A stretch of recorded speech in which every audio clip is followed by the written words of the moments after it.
Stephanie from Northcott, and I'm going to show you a different way to fold your fabric bundles. Today I'm going to be showing you the Dynamites fold. It's one of the most fun to do. Does take some practice, but when you can do it, it's really worth it. People love this fold. They love the bundles that are made from it. Today I'm going to be using a fat quarter from the Solstice Stonehenge collection with Northcott. I'm using fat quarters. You can obviously use anything, though I wouldn't go any bigger than a ½ yard with this fold. It's just you're never going to be able to do it tight enough, because that's the trick. You've got to roll it tight. So when you're doing your fat quarter, this is the 18, this is the 21, you want to always use your 18 for consistency. On this fold in particular, consistency is key. I would even recommend using a mat when you're folding this one, just to make sure that you're always the same size. You really notice when you're stacking if things are not even. It really shows off any imperfection. But it's not that hard to do, just use the grid on the mat and you'll be all set. So I'm going to do thirds here, and again, what's important when you say thirds is just pick a number. What size do you want this to be? If you want that to be 7 inches, that's going to be mostly thirds for a fat quarter, right? But if I'm using my mat, you can get to the 7 inches really easily, and that way again it'll be consistent. So once you have that fold, then turn it, fold it in half.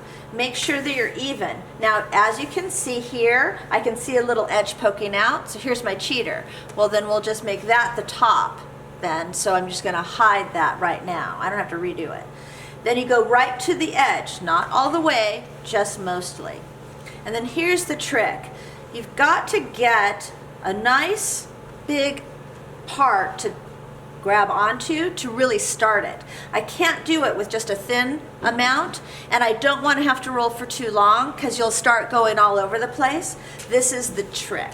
So I'm going to give myself a nice big wad to start with, and it's all this first one. This first one's got to be right, and you use all your fingers and you roll as you go, and if you need to, you smooth and you keep it tight. Now, at this point, I either put a piece of tape on it or you can just use a rubber band. Either way. Don't be afraid of the tape either. It never bothers anybody, so it's all right. You can put a store sticker if you have those, but sometimes they don't stay. But if you use the rubber band, that'll work. And then as I keep rolling, I'll just keep adding my cigars into my bundle, expanding the rubber band until I have my bundle all ready to go. Once I'm here with the bundle, you want to put rubber bands on either end. Tight, tight, tight, and then tie it, then take the rubber bands off. That's the key. The other thing you want to do is make sure that once you've got your rubber bands on the outside, so before I've tied it, make sure that you're rolling these fat quarters back. You'll notice that you don't see any side seams. We don't want any unsightly edges messing up our beautiful presentation. What's nice about this one is you can stack it in pyramids, you can lean them to get some movement and height in your display. It really is a nice bundle that works really well. It also feels good, and it's a nice way to show just a few fat quarters. This is only 7 fat quarters, and it looks pretty expensive. It looks like a nice big bundle, a lot more than 7 normally would in our flat square folds.